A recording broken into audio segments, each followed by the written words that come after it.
اگر کوئی شخص قتل کیا جائے اور قتل کے بدلے میں دیت کا فیصلہ ہو تو عمر فاروق رضی اللہ تعالی ان کی رائے تھی کہ اس دیت میں سے بیوی کو بیوہ کو کچھ نہ ملے، اور ان کے خیال میں اس کی وجہ یہ تھی کہ اگر کسی شخص کے ذمے قتل کی وجہ سے دیت آ جائے تو وہ ادا کرنے میں تعاون کرتے ہیں اس کے اپنے خاندان کے مرد، تو جو واجب الذمہ دیت ادا کرتے ہیں جب ملے تو انہی کو ملے۔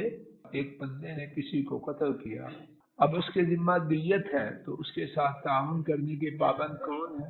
اس کے بھائی، چچے، یہ سارے جو اس کے اپنا خاندان، رائٹس اینڈ ڈیوٹی برابر برابر سے واضح ہوئی بات۔ عمر فاروق رضی اللہ عنہ ان کی جو رائے تھی اس کے لیے ان کے پاس کوئی حدیث نہ تھی، اور ان کا اطمینان تو کتاب و سنت سے تھا، اپنی رائے پہ تو ناز نخرہ فخر والی کہانی باندھنا تھی۔ انہوں نے لوگوں سے سوال کیا، دیکھیے کتنی بڑی شخصیت، اور پوچھ رہے ہیں کسی کے بارے میں مقتول کی دیت کے بارے میں اگر علم ہو کہ بیوی کو حصہ ملے گا یا نہ ملے۔ حضرت ضحاک بن سفیان رضی اللہ عنہ نے عرض کیا مجھے پتا ہے۔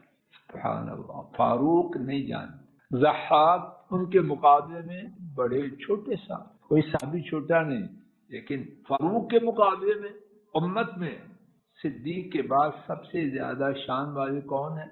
فاروق رضی اللہ عنہم اجمعین۔ انہیں خبر نہیں، پوچھ رہے ہیں، اور ایک عام صحابی عام صحابہ کے مقابلے میں، وگرنہ ایک صحابی کے برابر کوئی امت بھی نہیں، ساری امت بھی نہیں۔ انہوں نے کہا مجھے پتا ہے۔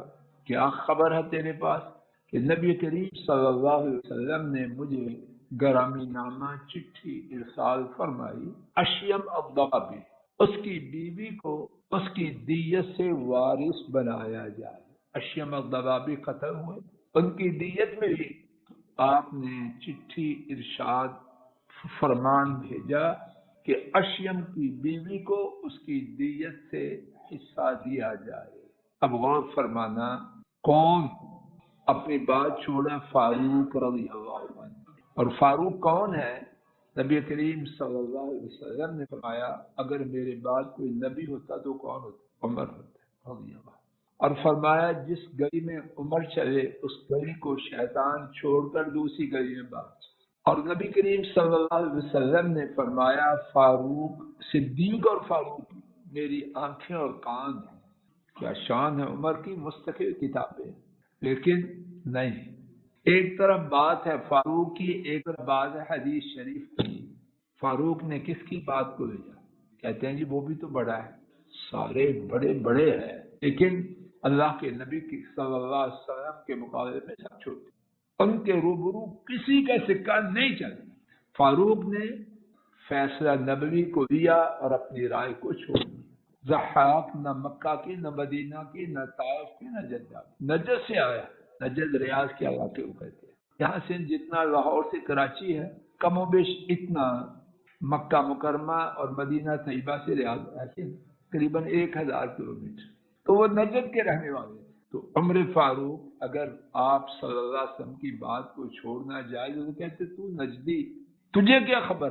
اور میں اور مہاجر اور انصاری لوگ رات دن مکہ میں، مدینہ میں، امن میں، جنگ میں، سفر میں، حضر میں، خوشی میں، غمی میں، نمازوں میں، جمعہ میں، عیدین میں، کسوف میں، خسوف میں ان کے ساتھ رہنے والے۔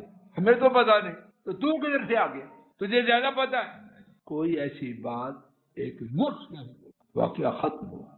میں آپ سبق لے کے جائیں، اچھی طرح یاد کریں، اور یہ بات ہے تو اس قصے میں، لیکن عقیدے کی بات، عقیدے کی بات ہے۔ نبی کریم صلی اللہ علیہ وسلم کا فرمان آنے کے بعد کسی کی بات نہیں چلتی۔ اللہ تعالیٰ اپنے رحمت سے یہی عقیدہ دے، اسی پر کاربند رہیں اور اسی پر موت آئے کہ جہاں نبی کریم صلی اللہ علیہ وسلم کا فرمان آئے، ختم۔ اور اس میں کسی عالم کی، کسی بزرگ کی، کسی امام کی گستاخی ہے۔ احترام واجب ہے، فرض ہے، لیکن اقتداء، اتباع، اطاعت، پیروی وہ محمد کریم صلی اللہ علیہ وسلم کی ہے۔